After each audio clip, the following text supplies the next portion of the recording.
Vamos continuar então na nossa página 23, ainda sobre atributos. A parte que fala que Deus é eterno. O que nós entendemos por alguém eterno? Eterno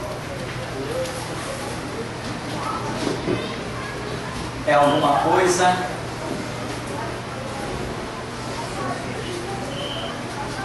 eterna, é alguma coisa que não tem fim.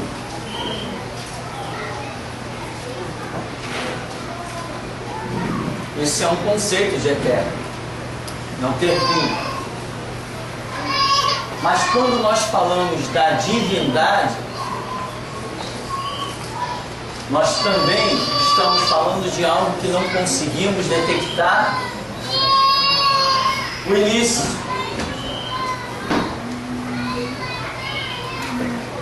Deus é eterno? Sim. Os anjos são eternos? Sim. O homem é eterno? Sim. Vai sofrer mudanças, mas é eterno. Na sua essência é eterno. Só que a eternidade de Deus difere de todos os seres que Ele criou. Por exemplo, quando começou a história de Deus, ninguém consegue detectar. Por quê? Foi de Deus, o Criador, que tudo passou a existir. Por isso que Ele é chamado de Criador. Ele criou todas as coisas e nada o criou. Como se costuma dizer, Ele autoexiste. Não é possível, e nem a Escritura ousa pronunciar, detectar um princípio, um início de Deus. E muito menos Ele terá um fim. Pelo que nós já entendemos. Agora, o homem, os anjos, né? Ou os demônios, que são anjos caídos, ou qualquer outra situação que possa perdurar eternamente, nós detectamos que houve um princípio. Enquanto que Deus, não se detecta o princípio de Deus, mas os anjos, a Bíblia mostra que há um momento em que eles foram criados. O homem, há um momento em que o homem foi criado. Então, o homem, os seres criados, anjos, etc., nós detectamos um princípio, mas não será detectado um extermínio, o fim do homem. O homem também é eterno. Ou seja, salvação é para sempre, eternamente salvo. Condenação também é para sempre, eternamente condenado. O preço do sangue de Cristo é um preço eterno, que tanto salva quanto condena. Porque Ele disse que salvaria os que crescem, mas condenaria os que não crescem. Salvação é eterno e condenação também é eterna, porque o preço tanto da salvação quanto da condenação é um só, que é o sacrifício de Cristo. Então, se esse preço gera uma salvação eterna, esse mesmo preço que é o sangue também gera uma condenação eterna. Os testemunhos de Jeová dizem assim: não, quem for salvo é eterno, mas quem for condenado, joga no inferno, queima e acabou. Está pensando que aquilo ali é fritar ovo, né? Então, detectar o princípio do homem, da criação dos seres angelicais, podemos, mas não tem como detectar o fim. A Bíblia diz que o inferno, a Bíblia diz que o diabo será lançado no lago de fogo e enxofre, e sofrerá o tormento eterno. A Bíblia diz que aqueles, lembra da parábola do rico e do Lázaro? Os que são condenados perecerão eternamente. A Bíblia diz que onde o fogo não cessa, onde o bicho não cessa de comer, aquilo ali está descrevendo tormentos. Então veja que eternidade de Deus é acima da nossa eternidade. O que difere? Que de Deus não se pode detectar um princípio e nós temos um princípio. Onde está o nosso princípio? Em Deus, que não tem princípio. O nosso princípio está em Deus, que não tem princípio. Nunca, sabe o que é nunca? Nunca a sua mente vai conseguir detectar um momento em que Deus venha à existência. Não, mas lá na eternidade, nem lá. Nunca, nunca, jamais nós conseguiremos descobrir, nem nos poderá ser revelado, porque nós não fomos criados capazes de receber esta informação. Eu estou dizendo, nem na eternidade conseguiremos descobrir o momento em que Deus veio à existência. Sabe por quê? Porque a sua mente, ela já foi formada dentro de um conceito de coisas já existentes. E Deus subsiste dentro de um conceito de coisas inexistentes. O que a sua mente só capta o que já existe. Você recebe informações do que já existe. É isso que entra na sua mente. A sua mente, a minha, foi projetada para receber informações do que é real. Mas Deus existe em um tempo em que todas as informações que hoje existem dentro da nossa mente não existiam. Nós nunca conseguiremos detectar o momento em que Deus foi criado. Ah, mas Jesus é outra história, né? O Jesus que nasceu de Maria é outra história. Mas o Jesus antes de Maria também entrou no conceito de eternidade. Você não detecta esse momento de Jesus vir à existência como sendo o filho. Automaticamente o filho é aquele que vem depois do pai. Você subentende que primeiro existiu o pai, para depois existir o filho. Mas esse momento em que o filho foi criado, também você não consegue detectar. Eu vou te provar que a sua mente não conseguirá jamais captar esta informação. A Escritura diz que Ele é o maravilhoso, conselheiro, Deus forte, Pai da eternidade e Pai da eternidade, príncipe da paz. Quem é esse de quem nós acabamos de falar? Jesus Cristo, não é isso? Não é Jesus? Não é do Pai, está falando de quem? Está falando do Filho, não é isso? O Filho é Jesus. É disso que está sendo dito. Maravilhoso, conselheiro, Deus forte, Pai da eternidade, príncipe da paz. É a visão de Isaías, a revelação a respeito do nascimento do Messias, Jesus. E a respeito desse Jesus, a Bíblia diz que Ele é Pai da eternidade. E o que é eternidade? É algo que não tem fim. E também não tem princípio, início.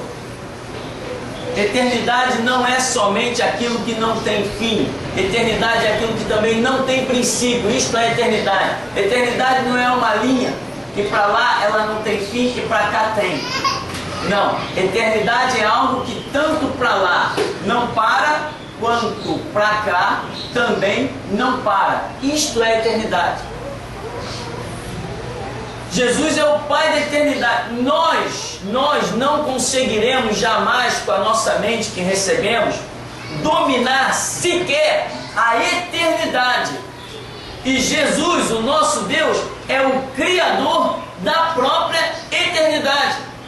Se nós não conseguimos dominar um fator criado por Deus, que dirá o próprio Deus? Sabe por que isso aqui? Para você entender a grandeza do seu Deus. Para você entender quando Ele diz assim: eu sou onipotente, eu sou onisciente, eu sou onipresente, eu sou transcendental. E diz assim, olha, quem és tu para temer o homem que se tornará inferno? Temei a Deus, né? Ouve Israel, o Senhor vosso Deus é o único Senhor. Único. Isso é um atributo de Deus, sabia? Ser único. Ser soberano. Muita gente cai, meu irmão. Como a Bíblia diz, né? O meu povo está sendo destruído porque lhe falta conhecimento. As pessoas não conhecem Deus. Aí, eu encontrei, inclusive essa noite eu tive até um sonho que era me dito a mesma coisa. Encontrei um rapaz, as pessoas olham para mim, rapaz, você tem muita coragem. Eu assim, coitado, dá para ver que ele não tem conhecimento. Nós não temos coragem, ninguém é corajoso. Mas quando você tem um conhecimento, você vai andar nele. E o Espírito Santo trabalha, ele te dá graça, um monte de coisa acontece. Agora, sem conhecimento, você vai confiar em quê? Sem conhecimento, meu irmão, você vai comprar uma arma e vai querer matar os seus inimigos. Sem conhecimento, você lança a mão no braço da carne. Mas com o conhecimento de Deus, você sabe que na hora certa ele bate o martelo. E o momento dele é glorioso. Então, Deus é eterno. Então, meu irmão, não vire um assembleiano, né? Não, Deus vai operar assim. O negócio é o seguinte: vamos consagrar esse irmão aqui ao primeiro obreiro. Daqui a 6 meses ele passa a ser o segundo obreiro, mais 6 meses o terceiro obreiro. Daqui a 1 ano ele vira diácono. Daqui a 2 anos ele vira presbítero. Daqui a mais 5 anos ele será um pastor. Só se for do diabo, de Satanás. A grandeza do meu Deus não admite que eu crie regras. Eu tenho que me enquadrar nas regras.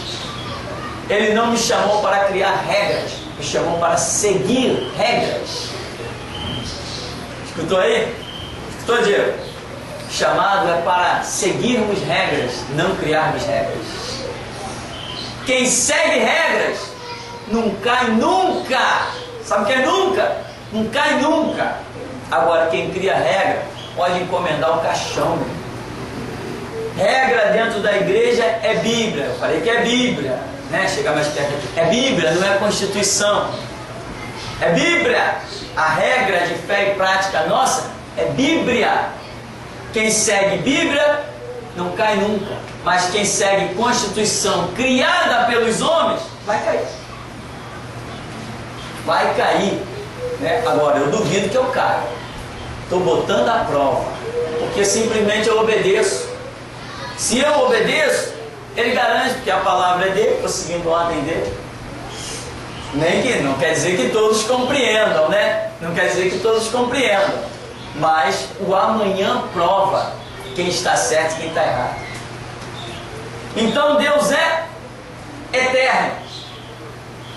Ele é de eternidade a eternidade. Quer dizer, uma expressão bíblica demonstrando que não dá para dominar. Assim, eu vou te dizer uma coisa. Você sabe o que é eternidade? Você tem noção do tamanho do universo que nós vivemos? Quem tem noção disso? Eu não tenho. Por mais que eu já tenha visto livros, assistido, não tenho noção. Um homem manda uma sonda daqui para Marte, ela demora 1 ano para chegar. Agora parece que está chegando bem mais rápido. Tecnologia, né? Avanços. Aí demora 1 ano para chegar lá em Marte uma sonda. O homem manda um foguete para a Lua e olha, toma ali, chão não, né? Toma ali espaço, né? Lá vai o foguete. Aí chega depois de não sei quanto tempo. E tem mais, não é a 50 por hora não. Haja distância, né? Qual a distância da Lua? 1.300 quilômetros? Que isso, irmão, você daqui ali na esquina. A distância é muito grande. Então veja bem, nós não conseguimos, o homem ainda não conseguiu sair desse bendito planeta Terra. Vai ali na Lua, todo equipado e tem que voltar, senão acaba a comida dele, né? Vai, manda uma sonda ali em Marte, mas nunca o homem ousou pisar em Marte. Tem dúvida, não, será que aquilo lá, como é que vai respirar, como é, como é que não é? Então o homem não tem nem domínio desse universo que foi dado para ele desenvolver a sua vida e as suas pesquisas. O universo para nós sabemos que o universo é limitado, o universo está dentro de quadrantes limitados. O que nós temos dentro desse universo?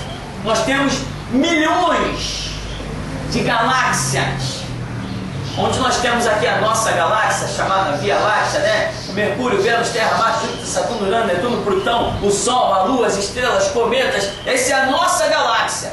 Mas fora a nossa galáxia, existem milhões de galáxias iguais à nossa, rodando dentro desse sistema que nós fazemos parte dele.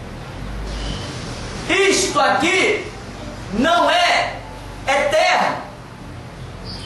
Isso aqui está predito nos Salmos, que o universo envelhecerá e como pergaminho se enrolará e deixará de existir. Jesus falou o céu e a terra. Ele estava falando disso aqui, ó, disso que nós nunca dominaremos. Só que quando eu falo que Jesus é Pai da eternidade, eternidade não compreende universo. Muita gente confunde. O universo é uma coisa, não é eterno. Eternidade é outro lado, aonde o diabo pecou, ele estava dentro da eternidade, aonde os anjos habitam dentro da eternidade, aonde as coisas de Deus, o paraíso acontece, a eternidade não tem nada a ver com este universo infinito para a nossa memória. E quando eu falo que eu não tenho domínio sobre o universo, porque ele é limitado, cientificamente provado que é limitado, eu estou falando que Deus é o Pai da eternidade e eu não consigo dominar absolutamente nada da eternidade, e além disso estou falando que Jesus é o Pai, Ele criou a eternidade. Veja a grandeza de Deus. Se você não domina o universo, que é limitado, que pode ser esquadrinhado, ainda temos a eternidade, ainda temos aquele que criou a própria eternidade. E esse que criou a eternidade disse assim: o Pai é maior que eu. Basta, desiste, chega por aí. Sabe o que você está aprendendo nessa hora? Você está aprendendo? Você está aprendendo da grandeza de Deus. Você está aprendendo de um poder transcendental, algo inigualável. Sabe para que é isso? Para você deixar de lado os seus medos, os seus temores, essas coisas que você diz assim: não, o que vai ser da minha vida amanhã? Jesus garantiu: buscar primeiro o reino de Deus e a sua justiça, as demais coisas Ele garante. É com esse poder dá para garantir, irmão. Dá, com esse poder dá para garantir. O problema muitas vezes é que nós observamos muito mais as riquezas do que os valores.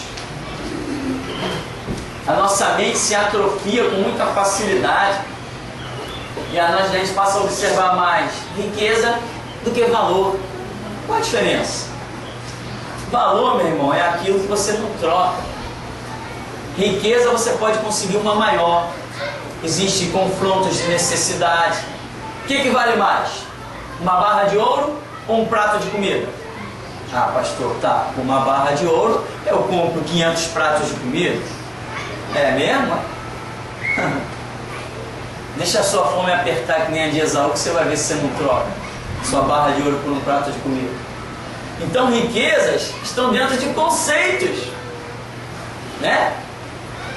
O que vale mais? Um copo d'água ou uma barra de ouro? Depende do grau da sua sede. Você troca a barra de ouro por um copo d'água, ou não troca? Claro que troca. Se você precisar daquele copo d'água para andar mais 1 quilômetro e não tem mais força, você vai trocar, você vai preferir o copo d'água, você vai deixar a barra de ouro. Isso é uma questão de riquezas.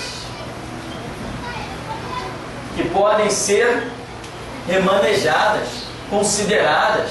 E muita gente hoje entra dentro das igrejas pensando nas riquezas e não nos valores. Sabe o que é um valor? Quer vender essa criança aí? Te dou 10 barras de ouro. Isso é valor. Sabe o que é valor? Não tem preço. Valor, biblicamente, não tem preço. Quer vender teu filho? Não. Mas eu te dou dinheiro e você vai viver o resto da tua vida sem fazer mais nada para ninguém. Não, meu filho, eu não vendo. É um conceito de valor acima de tudo. Sabe o que é riqueza? Tudo que nós temos materialmente, uma série de coisas. Sabe o que é valor para um cristão? A cruz de Cristo. Ele não troca nada dessa cruz. Ele não aceita abrir mão do valor dessa cruz. E tem mais. O valor dessa cruz é tanto que às vezes troca-se um filho por essa cruz. A gente valoriza mais a cruz do que o filho. Isso é um conceito que entra na mente.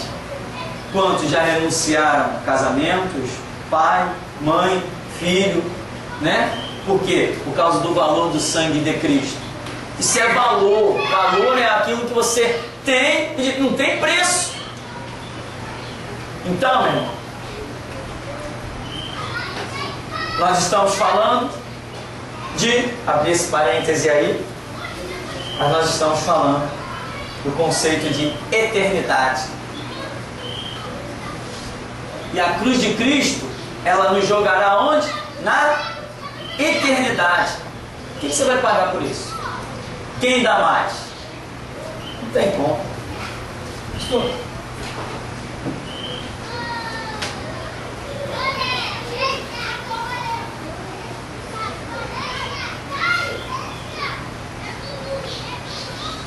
Aproveitar a oportunidade, pastor, você falou aí na eternidade e botou aí no quadro. Pode ser até absurdo que eu vou falar, mas referente aqui o senhor mostrou Moisés, isso aqui é soma das coisas que há aqui em cima nos céus, né? Podemos dizer então que a terra seria o átrio externo, onde o senhor falou a parte dos céus aí, que até limitado poderia ser o lugar santo dos santos, e além seria o lugar santíssimo onde o senhor habita. Tá bom, uma comparação que eu nunca havia pensado nela, mas em princípio aceitável, interessante, né? Porque o conceito de universo dá ideia de espiritualidade, e além do universo é comunhão com Deus, onde começam as revelações de Deus. Pode ser, né? Existem alguns conceitos: primeiro céu, segundo céu, terceiro céu. Paulo diz: conheço um homem, foi arrebatado ao terceiro céu e viu coisas inefáveis que o homem não é digno de falar. Então, pode ser uma comparação, pode ser, né? O átrio, o santo lugar, o santíssimo lugar, em princípio, pode ser. Pesquisando mais, a gente pode confirmar essa tese ou pode anulá-la, né? Tudo depende de uma pesquisa. Boa viagem. Então, irmão, aqui tem outro conceito. Deus é imutável. Ele é inalterável nos seus atributos, nas suas perfeições, nos seus propósitos para a raça humana. Deus é imutável. Quero que você entenda aí. Deixa eu ver se nós podemos praticamente terminar aí. Podemos sim. Vamos só mais um pouquinho, que você me suporte mais um pouquinho só. Deus é imutável. O que é algo imutável? Aqui está esse quadro. Esse quadro muda. Se eu pegar a marreta, ele muda. Muda. Assim muda. Não muda não? Tem alguém de braço forte aí, tem uma sexta-feira lá embaixo. Muda. Ele muda. Se ele sofreu uma pressão violenta, se botar nas mãos dos artesãos ali, dos Eli, muda, não muda, gente? Muda, ele sabe que muda. é um compensado, é alumínio, madeira, ele dá um jeito, ele vai fazer ele mudar. Diferente de Deus, nada muda Deus. Entendeu? Nada muda. Essa pilastra aí muda. Agora que eu já te dei a dica da marreta, você vai dizer, muda, né? Agora não tem graça. Então, as coisas mudam, mas Deus não muda. Por quê? Ele conhece todo o passado, todo o presente, todo o futuro. Vai mudar em quê? O que tem para mudar esse Deus? Quando Moisés disse assim, quem eu direi que me enviou a Faraó? Como é o teu nome? Moisés, eu sou o que sou. Eu sou o que sou. Nem Deus se definiu para Moisés. Você tem ideia do que é isso? Nem Deus se definir. Meu irmão, isso é profundo demais. É uma grandeza muito incalculável. Qual é o teu nome? Que nome, Moisés? Vai lá e diga que o Senhor te enviou. Isso é bastante. Senhor, título de quem é soberano. Agora, qual é o teu nome? Que nome? Quem é você? Eu sou o que sou. De onde vem a palavra Jeová, né? Nas raízes do verbo, Jeová. Então, a grandeza de Deus é tanta que às vezes Ele não pode nem se definir para os seus servos. Às vezes não, sempre, nunca. Nunca Deus pode se definir para os seus servos. O próprio Jesus disse que o Pai é maior do que eu. E olha, Jesus já é o tal, né? Jesus já é o tal. Então o conceito de divindade, embora lá na sarça quem apareceu para Moisés foi o próprio Jesus, o conceito de divindade, ele é totalmente transcendental e ele é imutável. Por exemplo, Deus disse assim, Jonas, eu vou destruir quem? Nínive. Vou destruir.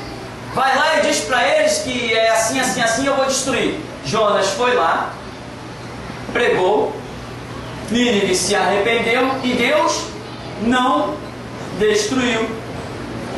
Aí eu peguei uma vez um seminarista desses cabra bom, que estuda mesmo para valer, né? Entende tudo. Aí o seminarista disse assim, tá vendo aí? Deus mudou. Parece que Deus mudou, e se tu não mudar, tu não vai a parte alguma. Deus mudou, tu tem que mudar também. O conceito de Deus é de salvação para quem anda no prumo da palavra, ou de condenação para quem anda de forma diferente da palavra. É característica imutável de Deus. Então quando Deus diz assim, Jonas, vai pregar em Nínive, porque eu vou destruir. Depois Deus diz assim, eu não vou destruir. Não foi Deus que mudou. A atitude de Deus já estava prevista dentro da sua imutabilidade. Por quê? Quem mudou na verdade? Foi Nínive, que estava no caminho da perdição, mas quando Jonas prega, eles se arrependem, no pó e na cinza, jejum, e até os animais ficaram sem comer. Então, quem mudou foi Nínive. A atitude de Deus permaneceu a mesma. Se ficar no pecado, eu destruo, é um conceito de Deus. Se arrependeu, não destruo, já é um conceito predeterminado na imutabilidade de Deus. Quem crê será salvo, quem não crê será condenado. Sou imutável, quem crê vai ser salvo, quem não crê vai ser condenado. Então lá, ó, aquele lá, ó, Atalaia, vai anunciar para aquele lá, está em pecado. Anuncia para ele, se converteu, beleza, eu continuo mesmo, não vou destruir o pecador arrependido. Agora, permaneceu no pecado, pode esperar. Então Deus é imutável. Quem muda somos nós, e ai de nós se não mudarmos. Para bem, né? Para o melhor. Temos que mudar. Mas Deus, não, Deus não muda. Porque na sua onisciência já está tudo predito, predefinido e predeterminado. Se tu anda no caminho do bem, tu colhe o fruto do bem. Se tu anda no caminho do mal, tu colhe o fruto do mal. Se tu anda no caminho da palavra, salvação. Se tu anda fora da palavra, condenação. Já está tudo determinado por Deus. Então Deus é imutável.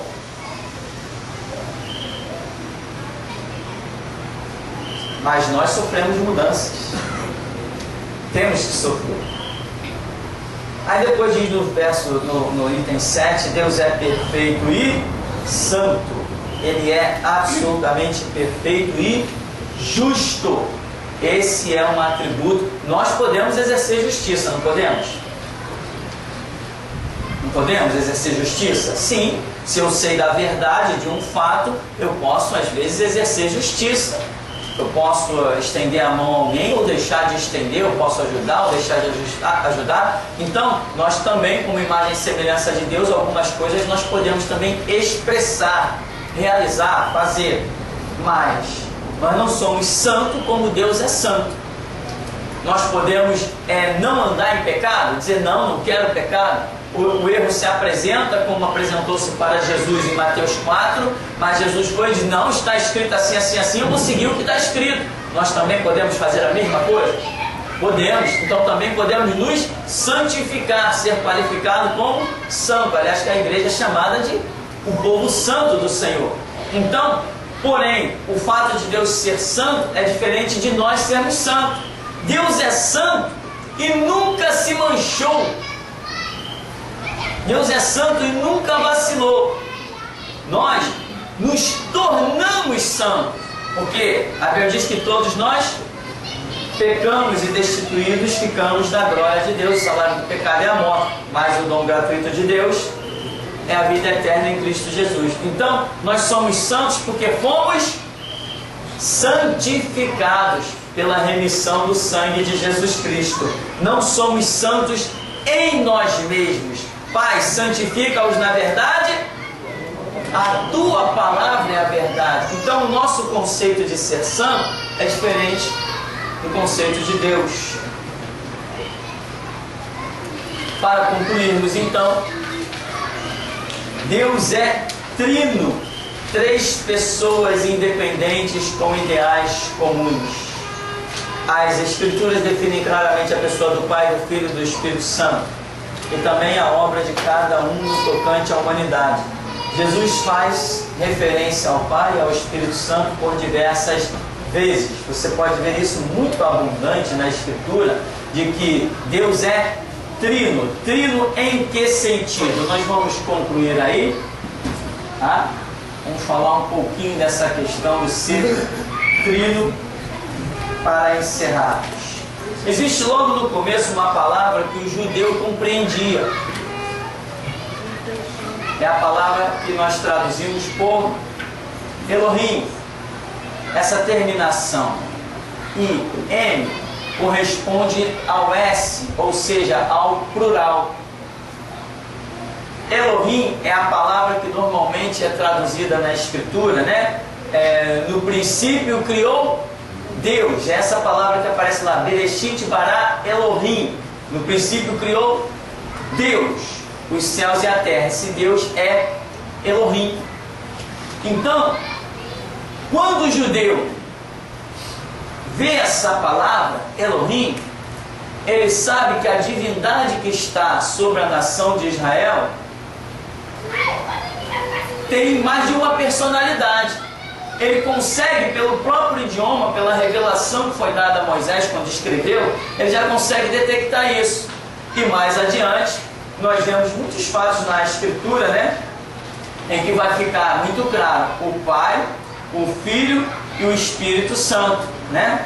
Eu vou para o Pai, mas enviarei o Espírito Santo. Essa doutrina satânica e louca que diz que o Pai, o Filho e o Espírito Santo é a única pessoa, é um só, que não existe Pai, Filho e Espírito Santo, só existe um Deus que se divide em 3. Não. Aqui nesta palavra nós temos 2 conceitos. Esta palavra tem 2 conceitos. O primeiro conceito desta palavra,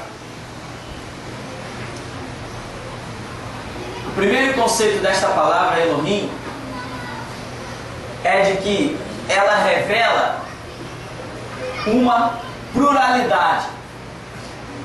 Ela está revelando mais de um ser, tendo por nome Deus, tendo atributos divinos. né? E você vê no capítulo de João capítulo 1, que diz: no princípio era o Verbo, e o Verbo estava com Deus, e o Verbo também era Deus. Então quem é o Verbo?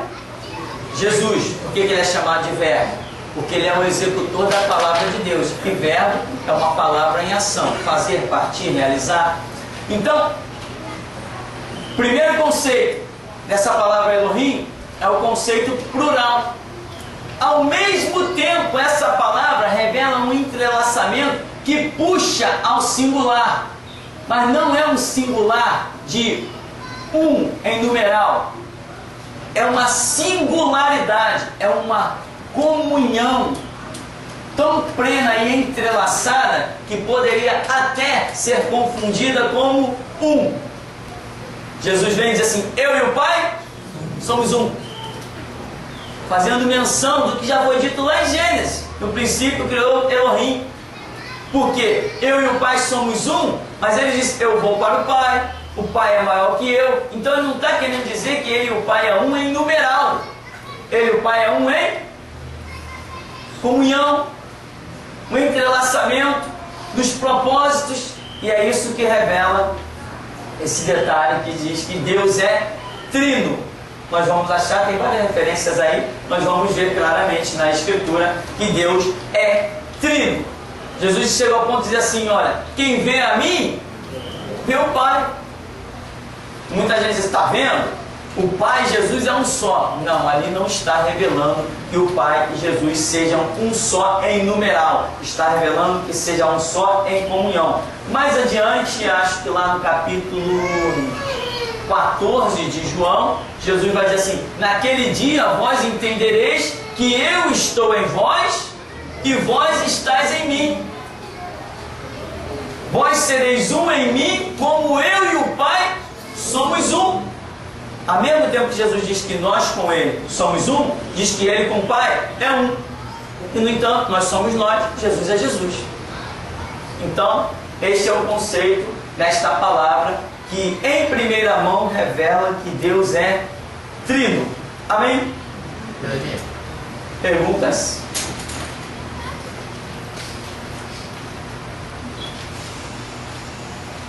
Pelanê? Sim. Jesus, quando estava lá na glória, né, junto com o Pai, ele sabia de todas as coisas, né? Quando ele vem para a terra, ele não sabe de nada, né? Eu acho, né, no meu pensamento, queria que me explicasse isso. Ele não sabe de nada. Aí ele começa a estudar a palavra para aprender, porque ele também não sabia a palavra, não é isso? Veja bem. O que acontece é o seguinte: nós detectamos que Jesus foi criado e sendo instruído na palavra.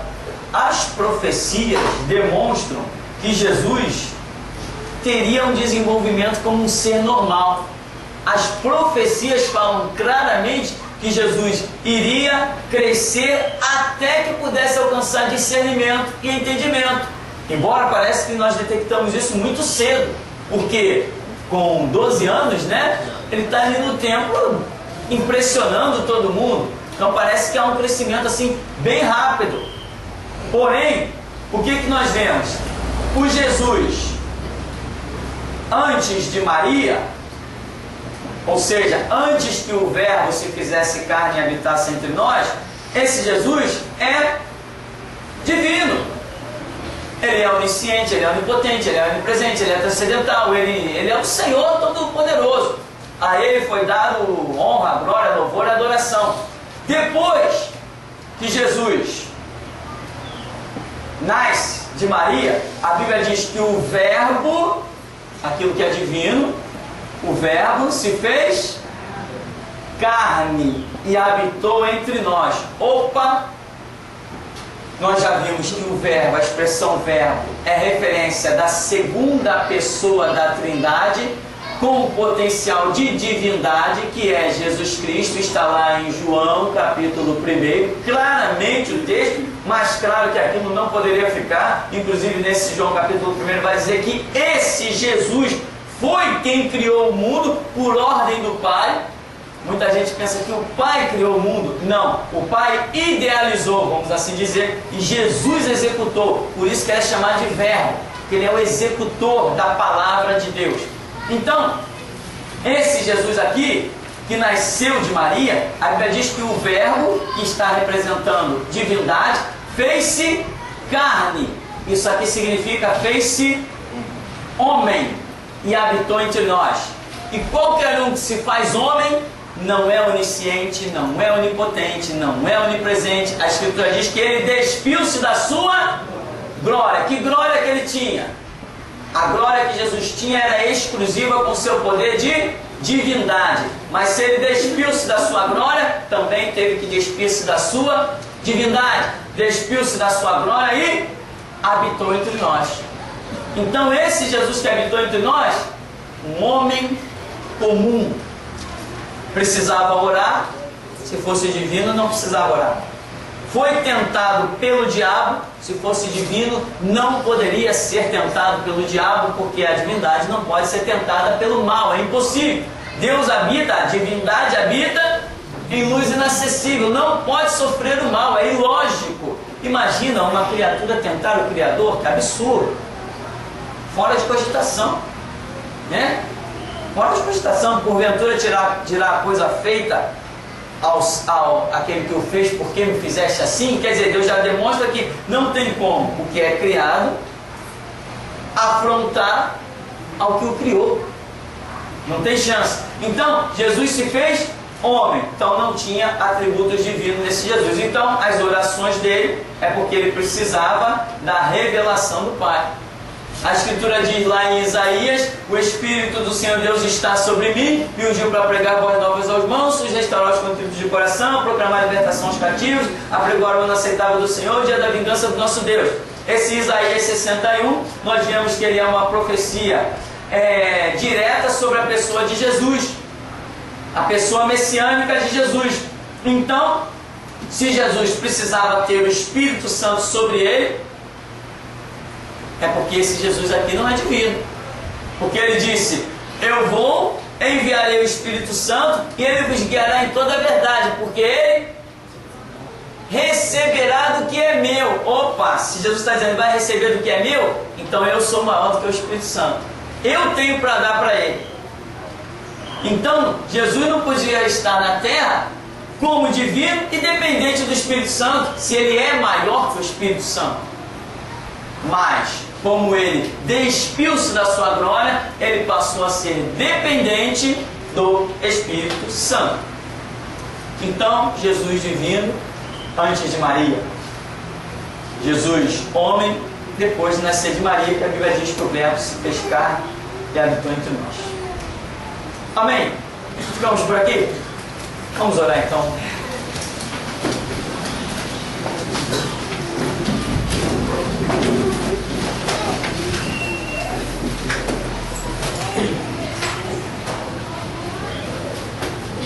Deus vivo e poderoso, nós te glorificamos, Senhor, por tuas misericórdias sobre as nossas vidas, pela tua unção, ó Deus, que quebra todo jugo, despedaça todas as cadeias, abre o nosso entendimento, porque, ó Deus, está escrito que o teu povo perece por falta de conhecimento, mas, Senhor, também está escrito como ouvirão se não há quem pregue, Senhor.